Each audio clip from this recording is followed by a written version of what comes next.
감사절을 지키는 이유라는 제목으로 하나님의 말씀을 함께 나누도록 하겠습니다. 자, 오늘은 우리를 구원해 주시고 복 주시기 원하시는 하나님께 한 해의 수확이 끝난 후에 드리는 가장 큰 감사절기인 무슨 주일이요? 추수감사주일입니다. 한 해 동안 우리를 정말 눈동자와 같이 지켜주시고 열매 맺게 해주신 하나님께 먼저 감사 영광의 박수를 올려드리겠습니다. 네, 감사하시죠? 네. 자, 한국교회는요, 이제 맥추감사절과 추수감사절로서 하나님께 감사의 예배를 드리는데요. 혹시 믿지 않는 사람이거나 또 믿음이 연약한 분들은요, 이런 생각을 할 수도 있어요. 교회의 절기는 헌금을 걷기 위한 수단에 불과하다. 이렇게 생각하시는 분들이 실제로 있을 수 있어요. 자, 물론 믿음이 있거나 없거나 연약하면 이런 생각이 들 수도 있습니다. 자, 그래서 오늘은 우리가 감사절을 지키는 이유에 대해서 함께 성경적인 해답을 얻고자 합니다. 자, 구약시대 이스라엘의 모든 남자들은요, 무조건 1년에 3번, 무교절, 칠칠절, 초막절에는 하나님께 나아가 반드시 감사의 예물을 드리면서 하나님께 영광을 돌려야만 했습니다. 자, 모든 이스라엘의 남자 백성들에게 주신 의무였어요. 신약 시대에도 이 절기는 계속 지켜왔고 예수님 또한 이 절기를 지키셨습니다. 자, 본문에 나오는 절기에 대한 말씀을 우리가 다시 한번 볼게요. 14절 말씀 같이 읽어볼게요. 시작. 절기를 지킬 때에는 너와 내 자녀와 노비와 내 성중에 거주하는 레위인과 객과 고와 과부가 함께 즐거워하되. 자, 하나님께서 제정하신 감사의 절기는요, 모두가 함께 연약한 자일지라도 함께 기뻐하는 축제의 날이었음을 우리가 알 수 있습니다. 자, 이어서 16절 시작. 모든 남자는 1년에 3번 곧 무교절과 칠칠절과 초막절에 내 하나님 여호와께서 택하신 곳에서 빈손으로 여호와를 배업지 말고. 자, 말씀을 보시면 무교절, 칠칠절, 초막절이 나오는데요. 먼저 간단하게 정리를 해드리면 무교절은요, 애굽에서 급하게 나왔던 것을 기억하는 거예요. 구원하신 하나님에 대한 감사를 드리는 그러한 절기고요. 칠칠절은요, 첫 열매를 수확해요. 보리를 거둬들인 후에 이제 밀을 추수하면서 그 중간에 하나님께 감사하는 절기입니다. 다른 말로 하면 맥추절, 우리가 지키는 맥추 감사의 주일이 바로 여기에 해당됩니다. 자, 그리고 마지막 초막절은요, 한 해의 모든 수확이 끝난 후에 드리는 가장 큰 감사의 절기로서 지금의 추수감사절이 유래되었던 그런 절기입니다. 이 3번의 감사의 절기는 심심할 때 즐겨요? 아니면은 반드시 드려야 하는 절기예요? 반드시 드려야 하는 절기였다는 것이죠. 자, 그리고 마지막 17절 말씀 읽어볼게요. 시작. 각 사람이 내 하나님 여호와께서 주신 복을 따라 그 힘대로 드릴지니라. 자, 말씀을 보시면 하나님은 정해진 금액을 요구하지 않으셨어요. 드림에 있어서 너희가 억지로 내라는 것이 아니라 주신 복을 따라서 그 힘대로, 다시 말하면 마음으로 정성껏 드리라는 그 예물에 대한 조항도 하나님께서 붙여주셨습니다. 자, 그런데 우리는 이 말씀을 오해할 때가 있어요. 예전에는 빈손으로 오면 안 된다라는 말만 이제 목사님들이 강력하게 전했는지는 몰라도 이 말씀을 오해하거나 이제 부담스럽게 받아들이는 분이 있는데, 자, 하지만 정작 중요한 것은요, 왜 하나님이 예물을 드리라고 하셨는가 라는 그분의 의도라는 거죠. 그분의 마음이 있습니다. 자, 하나님이 예물을 명령하신 이유는요, 하나님께서 물질을 필요로 하셨음이 아니라 하나님의 주인 되심, 하나님이 이 모든 것의 공급자라는 것을 너희가 인정하면서 우리가 하나님과의 관계를 기억하고 우리의 신앙을 바로 세우기 위한 목적이 그 예물 안에 있었다는 것입니다. 자, 그래서 신명기 8장 17절 18절에서도 이렇게 말해요. 내 능력과 내 손의 힘으로 얻었다 말할 것이라. 내 하나님 여호와를 기억하라. 이렇게 말씀을 하셨습니다.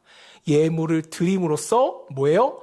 사람의 교만을 막고 하나님을 공급자, 주인으로서 너희가 인정하게 된다는 것입니다.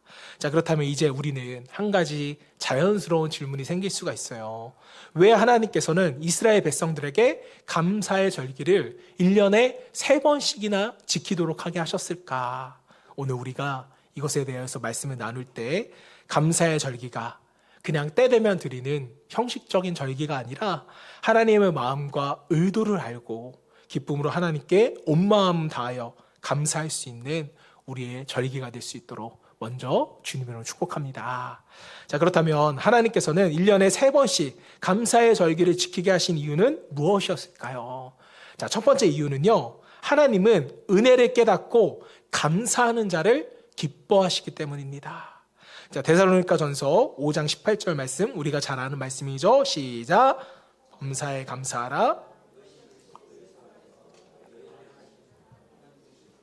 자, 우리가 너무나도 잘 알고 있는 말씀인데요. 감사하는 것은 우리를 향한 하나님의 뜻인데, 말씀을 보시면 그리스도 예수 안에서, 즉 예수님의 은혜를 받아 구원받은 그 은혜에 감사하며 우리가 살아가기를, 그리고 감사드리기를 원하셨다는 거예요. 여러분, 감사는요, 단지 예절 바른 신앙의 모습이 아니라는 거예요.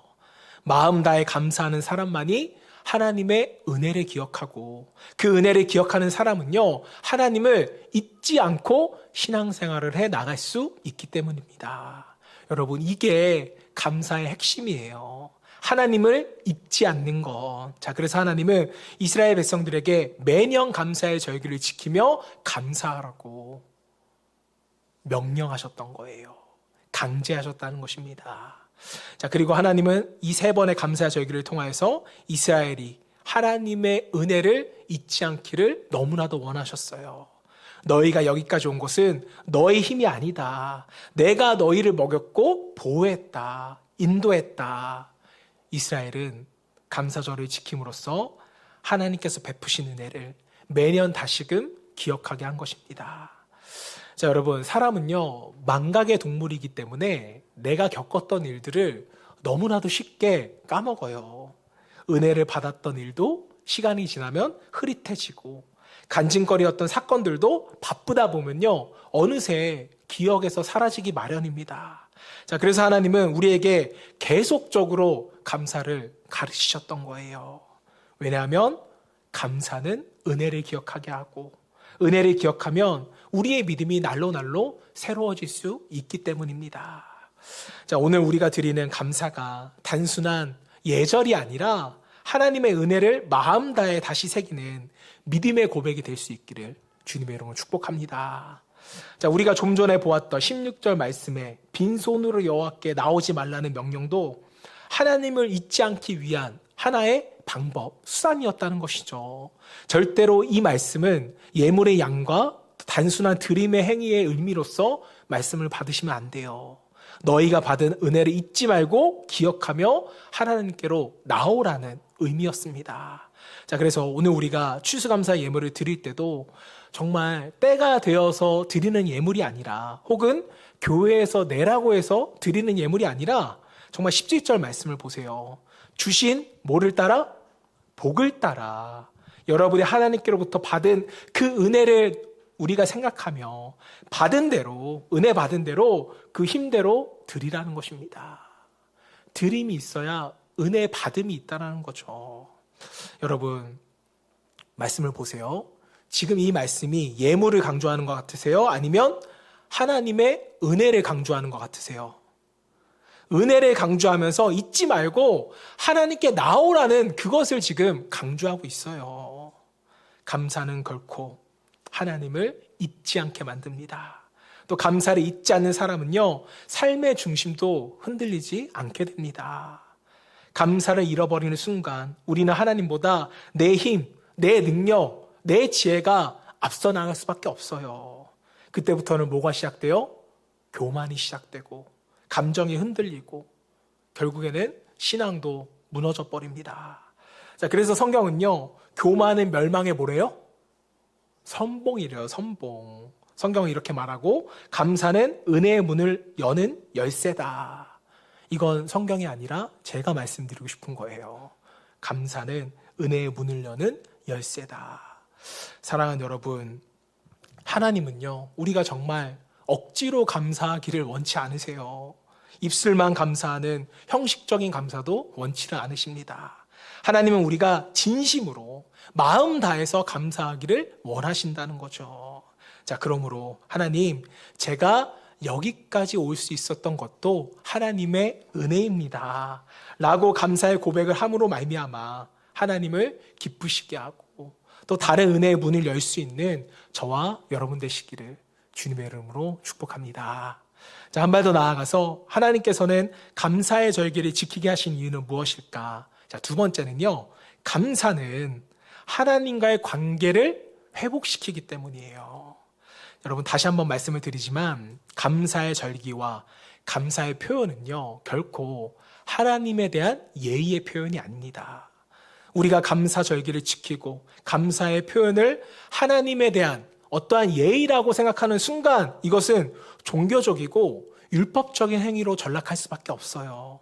그리고 결국에는 그 감사가 그저 우리에게 부담이 될 뿐입니다. 자, 그래서 감사는요, 하나님, 내가 주님의 은혜로 살아갑니다 라는 관계적인 선언이 되어야 돼요. 뭐라고요? 하나님, 내가 주님의 은혜로 살아갑니다 라는 관계적인 선언이 되어야 됩니다. 자, 내가 지금 누구와 관계 맺고 누구와 가까이 있는지를 우리가 감사함으로써 알게 된다는 것이죠. 여러분, 나하고 별로 친하지도 않은 사람한테 진심으로 감사할 수 있어요? 나하고 1도 관계 없는데 감사할 수 있습니다 표현할 수 있어요? 여러분 표정 보니까 좋은 사람들이라서 그렇게 말할 수도 있을 것 같은데 아니에요. 진정한 관계가 있지 않으면 우리는 그 사람에게 감사할 수 없습니다. 자, 이스라엘 백성들에게 감사 절기가 필요했던 이유는요, 광야에서는 분명 하나님의 보호하심과 인도하심을 경험했지만 적과 꿀이 흐르는 가나안 땅에 들어가서부터는요, 이제 풍요를 누리게 되자 점점 하나님의 은혜를 잃어버리게 되는 거예요. 이때 하나님은 감사절기를 통해서 다시금 그들에게 말씀하셨던 겁니다. 너희가 누구로 인해 여기까지 왔는지를 너희는 기억하라. 누구 때문에 지금 가나안까지 왔어요? 이스라엘 백성들이 무기가 있었어요? 힘이 있었어요? 뭐가 있었어요? 없었잖아요. 오직 하나님의 은혜로 여기까지 왔습니다. 여러분, 감사는 하나님과의 관계를 다시금 끌어올리는 방법이고요, 고백이라는 거예요. 부모가 자녀에게 바라는 것도 거창한 것이 아니잖아요. 단지 엄마, 아빠 고맙습니다, 감사해요 라는 이 말 한마디에 다시금 마음이 이어지고 감사가, 관계가 회복되는 거 아니겠습니까? 부모와 자녀 사이에 감사가, 사이가 틀어졌다고 해서 이것을 회복하기 위하여서 지수야, 지윤아, 엄마하고 관계를 회복하려면 내일까지 금 10돈을 가져와라, 이렇게 말씀하시는 부모 있어요, 없어요? 없어요. 이걸 요구한다면 부모와 자녀 간의 관계가 아니죠. 감사는 갈라져 있던 관계를 다시금 묶어주는 끈이 된다는 것입니다. 우리 시편 100편 4절 말씀 함께 읽어보겠습니다. 시작. 감사함으로 그의 문에 들어가며 찬송함으로 그의 궁정에 들어가서 그에게 감사하며 그의 이름을 송축할지어다. 우리가 함께 불렀던 찬송의 그 배경이 되는 성경 구절인데요. 자, 시편의 기사는요, 감사함으로 그의 문, 즉 하나님께로 나아간다고 우리에게 말씀합니다. 자, 감사가 하나님과의 관계 회복의 시작임을 우리에게 가르쳐주는 굉장히 중요한 핵심 말씀인데요. 자, 감사는 하나님과의 친밀함을 위한 뭐가 돼요? 첫걸음이 된다는 거예요. 시작이 된다는 것입니다. 자, 또 시편 50편 23절 말씀 읽어볼게요. 시작. 감사로 제사를 드리는 자가 나를 영화롭게 하나니. 자, 하나님과의 관계를 회복하고 유지함에 있어서 사실 제일 좋은 건 뭐예요? 예배 드리는 거예요. 자, 그런데 시편 기자는 지금 우리에게 뭐라고 말합니까? 감사는 하나님을 뭐하게 한다? 영화롭게 한대요. 영화는 우리가 TV에서 보는 그 영화가 아니라 하나님을 높여드린다라는 의미인데요. 즉 감사는 하나님과의 관계를 회복시키는 뭐다? 예배다 라고 우리에게 지금 가르치고 말씀하는 겁니다. 자, 다시 말해 하나님과의 관계가 틀어지면 예배가 무너질 수밖에 없는데 감사가 회복되면 모두 다시 회복된다는 거예요. 예배가, 하나의 관계가 다시금 회복되어진다는 것입니다. 자, 여러분, 우리는 일상에서 드려지는 삶의 예배에 대해서 굉장히 어렵게 생각해요. 부담스럽게 생각합니다. 자, 그런데 일상에서의 감사, 이건 좀 해볼만 하지 않아요? 이것도 어려워요? 해볼만 하잖아요. 예를 들어서 우리 교회에서 자영업 하시는 분들은 아침에 가게 문을 열 수 있는 것, 이것도 감사하잖아요. 가게 문을 열면서 하나님 감사합니다. 장사를 감사로 시작하면서 들어가면 이게 뭐와 같다는 거예요? 예배로서 장사를 시작하는 것과 같다라는 것이죠. 물론 아침을 여는 묵상으로 하루를 시작하며 예배하며 장사를 시작하는 것도 좋지만 시간이 없다면 정말 우리가 감사합니다. 아니면 짧게 기도하고 시작하면 이게 뭐와 같다는 거예요? 예배를 드리고 시작하는 것과 같다라는 것이죠. 물론 형식은 다를 수 있지만 결론적으로 감사가 하나님을 영화롭게 하잖아요. 뭐가요? 우리의 감사가요. 사랑하는 여러분, 불평은 하나님께로부터 멀어지는 지름길이지만 감사는요, 하나님께로 향하는 가장 빠른 길이다. 이렇게 말씀을 드리고 싶어요. 감사는 영적 방향을 바로잡는 나침반과 같습니다. 우리가 감사를 드릴 때 우리의 마음은 다시금 하나님께로 맞춰지고 관계는 분명 따뜻해질 것입니다. 저와 여러분 모두가 하나님과의 관계의 시작점인 감사를 통하여서 그 관계가 살아나고 마음의 기쁨이 회복되고 또 예배의 감격이 돌아오며 삶의 모든 영역에서 하나님의 은혜가 다시금 흐를 수 있기를 주님으로 축복합니다. 자, 마지막으로 하나님께서는 감사절을 지키게 하신 이유는 무엇일까? 자, 세 번째는요, 감사는 믿음의 삶을 성숙하게 만들기 때문이에요. 여러분, 감사는 성도의 믿음을 훈련시키는 영적인 훈련이 되어진다는 것을 우리가 기억해야 합니다. 골로새서 2장 6절 7절 말씀 함께 볼게요. 시작.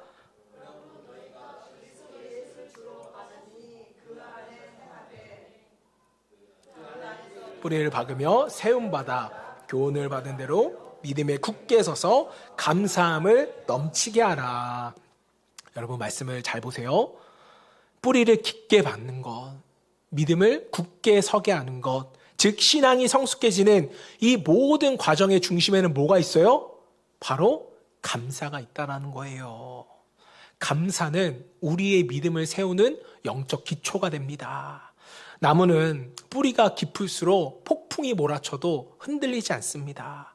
그리스도인이 어떤 시련과 고난이 와도 흔들리지 않으려면 감사의 뿌리가 깊이 박혀 있어야 돼요. 감사를 잃으면 마음은 금세 초조해지고, 감사를 잃으면 환경의 바쁨으로 우리가 넘어가게 됩니다. 넘어지게 돼요. 또 감사를 잃으면 불평거리와 염려가 들어와서 우리의 믿음을 무너뜨리게 돼요. 하지만 감사의 뿌리가 깊이 박혀 있는 사람은 어떤 상황에서도 정말로 흔들리지 않습니다. 요동치 않아요. 건강이 흔들릴 때도, 재정이 부족해도, 인간관계가 어려울 때도 감사하는 사람은요, 하나님께로 뿌리가 깊이 내려져 있기 때문에 결코 흔들리지 않는다라는 것입니다. 자, 그래서 감사는요, 믿음을 깊게 만드는 영적인 흡수력이 있어요. 뿌리가 땅에서 영양분을 흡수하듯이 감사는 하나님의 은혜를 흡수할 수 있는 통로가 되어집니다. 교회 안에서 감사할 줄 모르는 분들 한번 보세요. 그분들은 은혜를 정말 잘 못 받아요. 반대로 교회 안에서 감사하다고 매일매일 말씀하시는 분들 한번 보십시오. 그분은 목사가 아라고 말해도 은혜 받고요, 어라고 말해도 은혜 받아요. 말씀도 깊이 받아들이게 됩니다. 또 성령의 감동을 민감하게 느끼세요. 그분들은 왜 그럴까요? 은혜를 흡수하는 감사의 뿌리가 깊이 박혀 있으니까요. 영적으로 성숙한 사람은 감사의 깊이가 비례한다고 해도 과언이 아닐 것입니다. 사랑하는 여러분, 감사하는 사람은 결국 믿음이 성숙해질 수밖에 없습니다. 자, 왜냐하면 감사에는요, 놀라운 영적인 능력이 있기 때문인데요. 자, 저는 감사의 능력 가운데 가장 뛰어난 능력을 뽑으라면요, 감사는요, 문제를 바라보는 영적인 눈을 열어준다는 것입니다. 자, 여러분, 우리가 감사하기 시작하면요, 어떤 일이 일어난 줄 아세요? 우리는 그 순간 현실에 보이는 문제만 붙들지만 않게 살아가게 될 수 있어요. 감사하면요, 문제 이면에 있는 그 뒤에서 일하시는 하나님의 손길을 볼 수가 있기 때문입니다. 이게 무슨 말이냐 하면요, 감사는요, 문제 뒤에 있는 하나님의 계획을 보게끔 만듭니다. 반대로 감사의 능력이 없는 사람은요, 문제가 생기면 이렇게 반응할 수밖에 없어요. 하나님, 왜 하필 나입니까? 왜 이런 일이 제게 일어나게 되는 것입니까? 그리고 조금 더 어려운 상황이 나에게 닥치면 뭐라고 말할까요? 하나님, 제가 뭘 그렇게 잘못했다고 저한테 이러십니까? 이렇게 하나님을 향해 불평하고 원망하다 보면 하나님을 떠나게끔 되어 있죠. 자, 그런데 감사의 능력이 있는 사람은요, 완전히 다르게 반응합니다. 왜 나에게 이런 일이 생기지? 이것이 아니라, 하나님, 지금 이 상황 속에서 하나님은 무엇을 하고 계시나요? 무엇을 이루시려고 지금 나에게 이런 상황을 허락하셨습니까? 이렇게 하나님께 물어요. 그리고 이 질문을 통하여서 하나님의 역사하심을 기대하게 되는 것입니다. 그러니까 고난 중에도 하나님의 역사하심을 기대하게 되니까 평안하죠. 저는 이 차이가 정말로 우리의 인생을 바꾼다고 믿습니다. 사랑하는 여러분, 오늘 저는 여러분들에게 확신 있게 말씀드리고 싶어요. 감사는 믿음을 성숙케 하는 가장 강력한 영적 도구이자 그리스도인의 능력이 됩니다. 자, 우리는 흔히 믿음이 자라려면 더 많은 지식을 쌓아야 한다고 생각할 수도 있습니다. 더 많은 예배, 더 많은 봉사, 더 많은 헌신이 필요하다고 말해요. 물론 그것도 중요합니다. 자, 하지만 성경은 우리에게 아주 분명하게 말해요. 믿음에 굳게 서서 감사함을 넘치게 하라. 여러분, 믿음이 굳게 서려면 뭐가 넘쳐야 한대요? 감사가 넘쳐야 한대요. 감사는 우리의 믿음을 세우는 영적 기초입니다. 베이스예요. 감사는 신앙의 뿌리를 아래로 깊게 내리게 하고, 그 뿌리가 깊어지면 우리 삶 가운데 어떤 고난의 폭풍이 올지라도 우리는 더 이상 흔들리지 않게 되는 것입니다.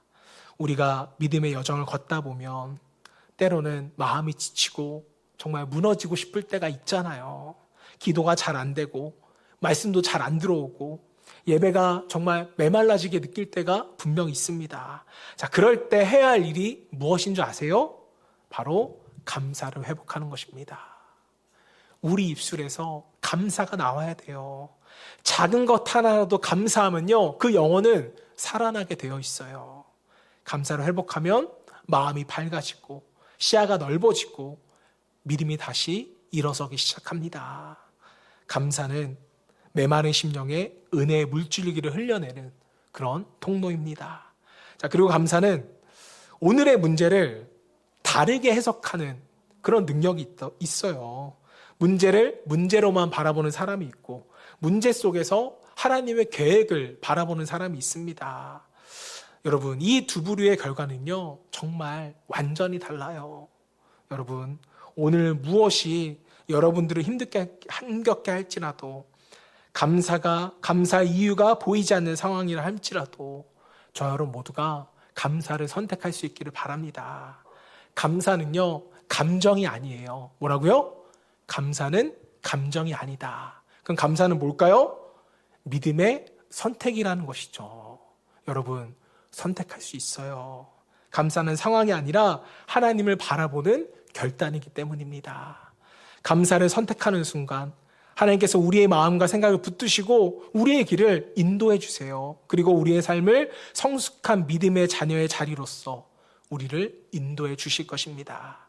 저 여러분 모두가 오늘 추수감사절을 맞이하여서 감사를 올려드릴 때 단순한 절기를 보내기 위한 그러한 형식적인 감사가 아니라 감사의 뿌리를 깊이 내릴 수 있는 영적인 전환점, 출발점이 될 수 있기를 주님의 이름으로 축원합니다.